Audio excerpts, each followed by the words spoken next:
November 1968, Los Angeles. Eric Clapton walks into Wally Heider Studios with nothing. No song, no lyrics, no guitar riff. The deadline is 3 days away. His bandmates won't speak to each other. The album is contractually mandated. And in his mind, the band ended 6 months ago. Jack Bruce arrives separately. So does Ginger Baker. They can't even ride in the same car anymore. Baker's hearing is permanently damaged. 2 years of volume warfare have left him with constant ringing. Bruce's resentment toward Baker has curdled into something close to hatred. Clapton, caught between them for 28 months, has stopped trying to fix anything. 3 days, 3 new songs, 1 per member. That's the deal Atlantic Records forced on them. But here's the problem. Clapton doesn't have a song. And the clock is already running. What happens next shouldn't work. A Beatles member will show up drunk. A word will be read upside down by accident. And somehow, in a studio thick with resentment, they'll create one of the most enduring songs of 1969. How does a band already dead make something that refuses to die? Rewind to July 1968. Cream announces their breakup while Wheels of Fire sits at number 1 in America. It's the first platinum-selling double album in rock history. White Room and Sunshine of Your Love dominate every radio station. They're selling out 20,000-seat arenas in minutes. And backstage, they won't even make eye contact. The breaking point came after a show in Texas. Clapton found Baker in the parking lot and said, "I've had enough." Baker nodded. "So have I." They walked to Bruce's dressing room together, the first unified thing they'd done in months, and told him it was over. Bruce didn't argue. But Atlantic Records does. Label head Ahmet Ertegun holds up the contract. 4 albums. They've delivered 3. The terms are clear. 1 more studio record, or face litigation that could destroy their solo careers before they start. Ertegun proposes another double LP like Wheels of Fire. 1 studio disc, 1 live disc. Fill out the roster with farewell tour recordings. There's just one problem. They don't have songs. They don't have ideas. They barely have the ability to be in the same room without one of them walking out. The compromise becomes an admission of defeat. 3 live tracks from the farewell tour. 3 new studio songs. Each member writes one. No collaboration, no input, just 3 isolated compositions recorded by 3 people who happen to share the same band name. Originally titled Goodbye Cream, it's the most reluctant album in rock history, and somehow it has to sound like it matters. October 19, 1968. The Forum, Los Angeles. The live tracks for Goodbye are recorded during the farewell tour. Engineers set up microphones to capture I'm So Glad, Politician, and Sitting on Top of the World, songs Cream has played hundreds of times. But listen to the tapes. Something's wrong. The mix is lopsided. Jack Bruce's bass and Eric Clapton's guitar pushed to the front. Ginger Baker's drums sit buried in the back, barely audible. It's ironic. Baker's hearing is permanently damaged from trying to compete with their volume for 2 years. He plays harder and harder, and on the recordings he disappears. The performances are technically flawless. Every note lands. The improvisations showcase 3 virtuosos at the peak of their ability. But there's no conversation happening. Just 3 solos performed simultaneously. Rolling Stone's John Landau had written a review months earlier that cut deep. He called Clapton a master of the blues cliché. The article implied that Cream's extended jams had stopped being about communication and become about competition. Who could play longest? Who could play loudest? Who could dominate the stage? Clapton later admitted that during one concert, he stopped playing in the middle of a song. He stood there, guitar hanging silent, watching Bruce and Baker continue without noticing. They were so locked into their own performances, they didn't realize a third of the band had quit. That's what the Goodbye live material captures. 3 brilliant musicians performing in the same space, alone. On Politician, Baker's drumming is volcanic, but it sounds like it's happening in another building. Bruce's bass thunders through the mix like he's trying to drown everyone out. Clapton's guitar weaves solos that never quite land. Technically perfect, emotionally absent. The forum crowd screams. The tape rolls. And in the control room, the engineer wonders if anyone's going to notice the performance sounds like three people actively avoiding each other. Late November 1968, Wally Heider Studios. The studio sessions expose what the stage performances hid. Each member is assigned one song, one composition. Write it alone, record it alone, present it to the others as a finished piece. It's the clearest admission that Cream has stopped being a band. They're three solo artists who happen to share studio time. Jack Bruce and Ginger Baker's relationship, already poisonous since their days in the Graham Bond organization, has reached complete toxicity. Baker once threw a knife at Bruce during an argument. Bruce has said the happiest moment of his career was telling Baker the band was over. Clapton, exhausted from 2 years of playing referee, has given up mediating. He just wants out. Bruce arrives first. He's written Doing That Scrapyard Thing, a piano-heavy track influenced by the Beatles' recent experiments. The title sounds like commentary on the album itself. Something assembled from scraps, makeshift, barely functional. Baker comes in separately and lays down What a Bring Down, a percussion-driven piece with Latin rhythms. The title could describe the entire Goodbye experience. It's musically adventurous and emotionally cold. And then there's Clapton. He's got nothing. The producer asks when he'll be ready to record. Clapton stares at blank sheet music. The deadline is 2 days away. The farewell tour is ending. The Royal Albert Hall shows are scheduled in 48 hours. After that, Cream is done, and this album needs to be finished. He sits in the studio, surrounded by instruments, and can't write a single line. That night, he makes a phone call. To London, to a friend who understands what it's like when a famous band starts eating itself from the inside. George Harrison picks up. November 21st, 1968. Wally Heider Studios. George Harrison arrives to help Clapton finish a song for Goodbye.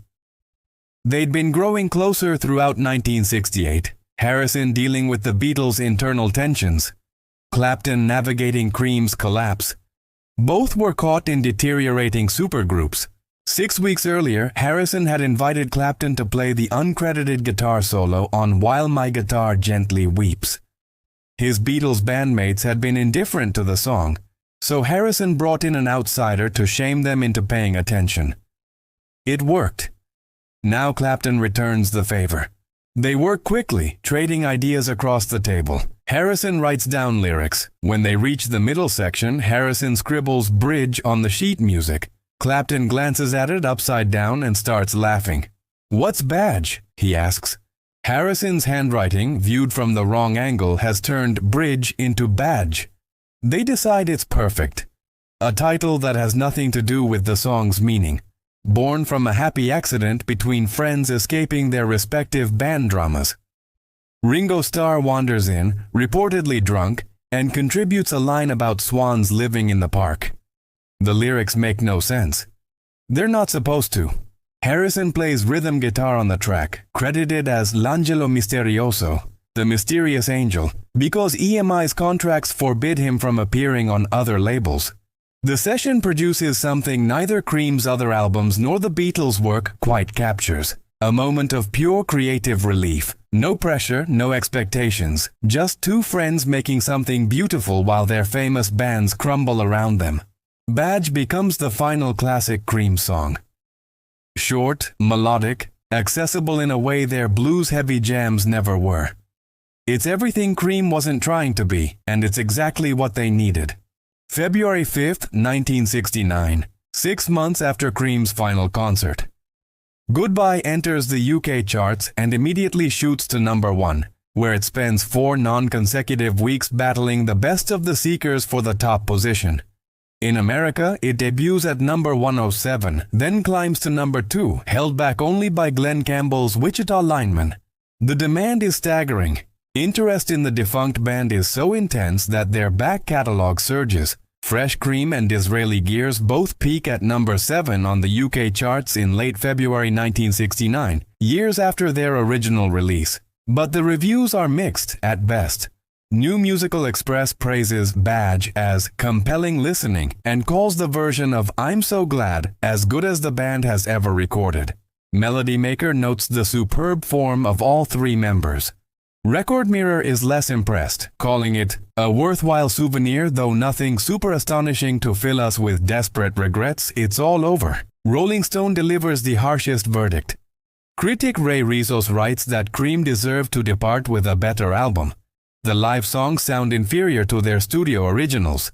The new material suffers from the same flaw as Wheels of Fire. Blues playing on compositions that aren't blues.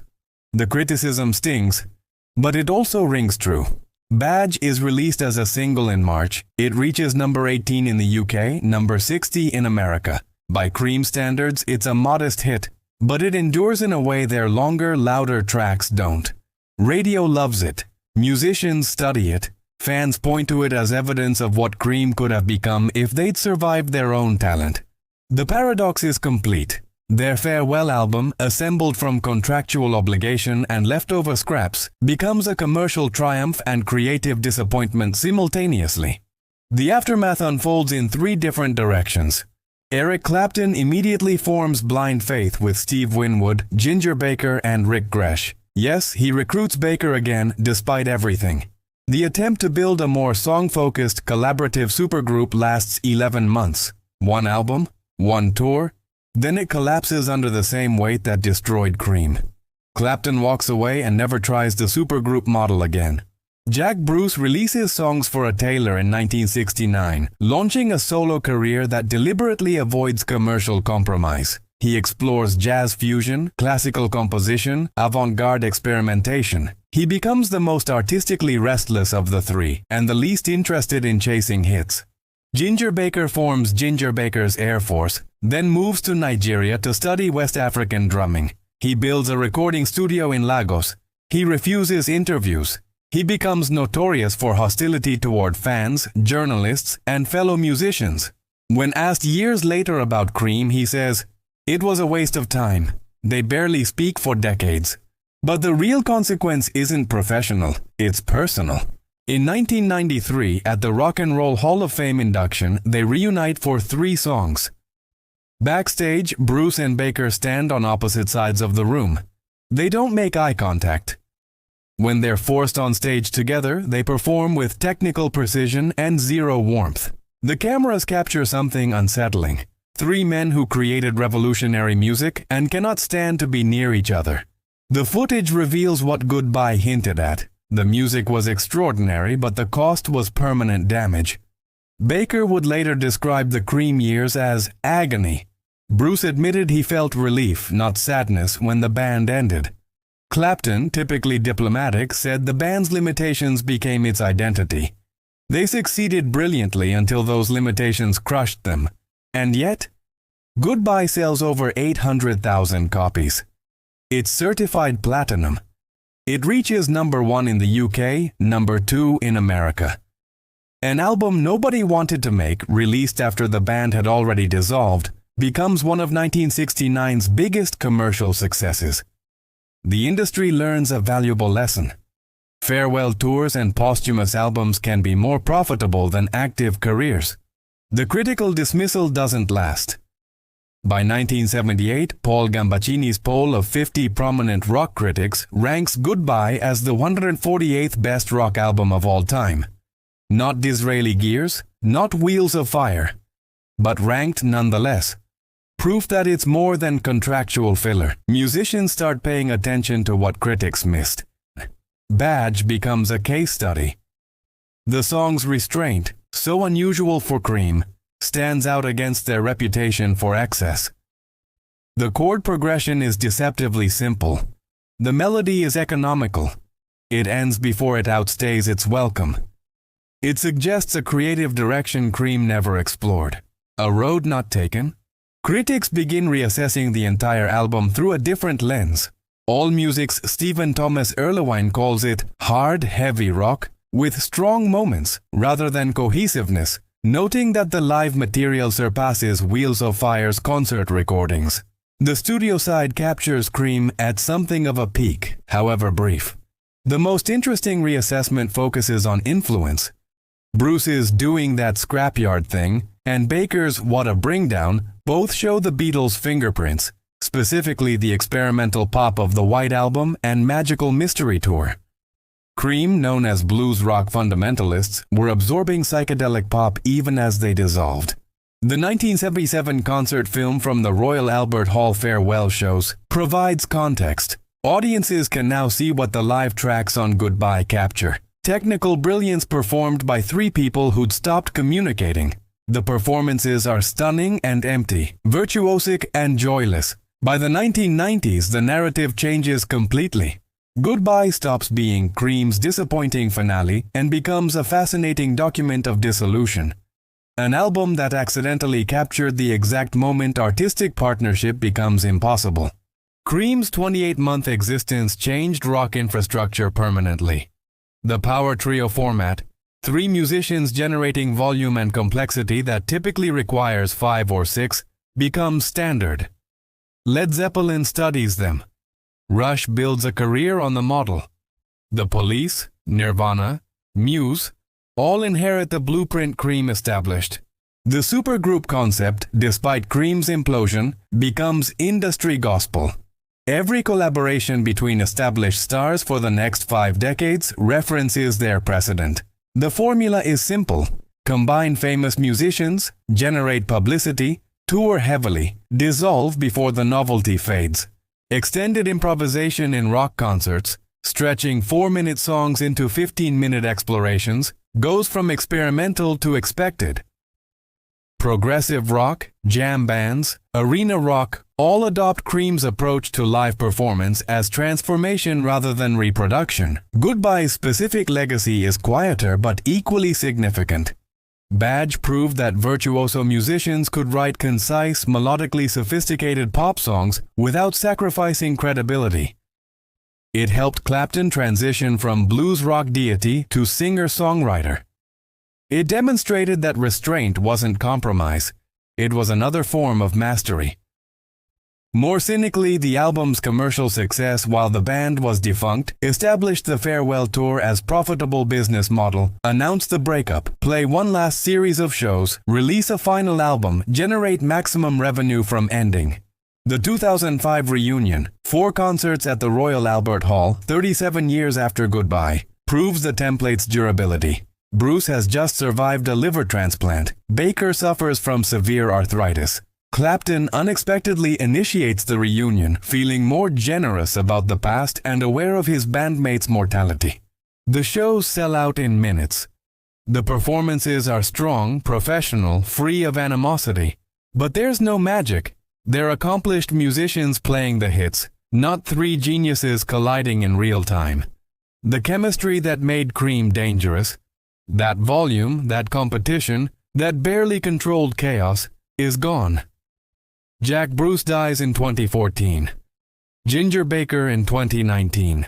Eric Clapton remains, the last living member of the band that changed rock music by barely surviving its own success. Goodbye is the sound of talent unraveling. Not from lack of skill. The musicianship is extraordinary. Not from creative emptiness. Badge proves they could still write brilliantly when they wanted to. But from the simple, devastating reality that 3 people could no longer be in the same room without damaging each other. The album exists because of contractual obligation, not inspiration. It's assembled from scraps, recorded in fragments, released months after the band had already said farewell. Every circumstance suggested it would be forgettable. Instead, it became a document of something else. The precise moment when artistic partnership becomes impossible. When the gap between what you're capable of making and what you're willing to endure grows too wide to bridge. Badge is the anomaly. The glimpse of what could have been if ego, volume, and exhaustion hadn't consumed them. Clapton and Harrison, both escaping their band's dysfunction, create something gentle and lasting. Meanwhile, the live tracks on Goodbye showcase Cream at their technical peak and emotional nadir, brilliant musicians who'd stopped listening to each other. The lesson isn't about how to make a great album, it's about recognizing when to stop. Cream burned through their creative goodwill in 28 months. They recorded 4 albums, changed rock music, and collapsed before they could dilute their legacy. Goodbye catches them at the exact moment of disintegration. 1 foot out the door, still capable of greatness, but unwilling to stay long enough to achieve it again. The album matters not because it's their best work, but because it's their most honest. No pretense, no grand ambitions. Just 3 extraordinary musicians fulfilling an obligation, and for one brief moment with badge, remembering why they started making music in the first place. That's the paradox Goodbye leaves behind. Sometimes the most authentic thing a band can do is admit they're finished. And sometimes, in that admission, they create something worth preserving.